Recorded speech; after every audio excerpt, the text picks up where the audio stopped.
Здраво на сите! Јас сум Михаела Георгиева, ученичка во Општинското основно училиште Браќа Миладиновци во Пробиштив, ученичка во 8 оделение, и денеска ќе зборуваме за лектирата Шармери од 8 од Велко Неделковски. Шармери од 8 е лектира која што започнува со закачките, навредите и желбата за одмазда помеѓу двете оделенија, тоест 8А оделение и 8Б оделение. Но сепак тие тоа го надминуваат и се организираат во фудбалски тим Шармери, со кој што учествуваат во турнирот на мал фудбал. Главни ликови во оваа лектира се Златан, Златко, Љупчо и Еми. Елиза и Љупчо се договориле да се најдат во град. Љупчо цел ден бил во длабоки мисли дали ќе се допадне на Елиза неговата нова блуза, новата фризура и изненадувањето што ја го припреми. Особено бил загрижен за изненадувањето. Бидејќи дознал дека Елиза ги обожава моторциклите, решил да го позајми моторциколот од неговиот татко, но без одобрение од неговите родители. Договорот бил да се сретнат на кеот на Варна.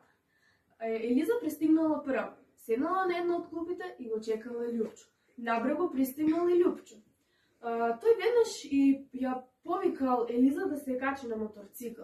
Елиза отпрви се двуумела, но потоа се согласила. Па така, двајцата млади заедно се возеле со моторциколот низ поредните улици. Бидејќи Љупчо бил лудо заљубен во Елиза, предна сакал да се докаже како зрело, храбро и искусно момче. За да исполни желбата на докажување, тој решил да сврти и да се приклучи на главниот пат, со надеж дека нема да ја сретнат полицијата.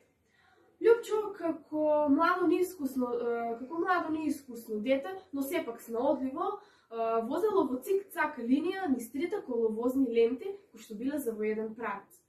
Двајцата млади биле многу среќени и радосни, но на среќата набрзо им дошла крајот, кога во далечината ја здогледале полицијата. Се возбудиле и веднаш почнале да паничат. Полицијата ги запрела и Љупчо, за да не им пишат казна, тој ја искористил положбата на неговиот татко, кој што бил началник во полицијата.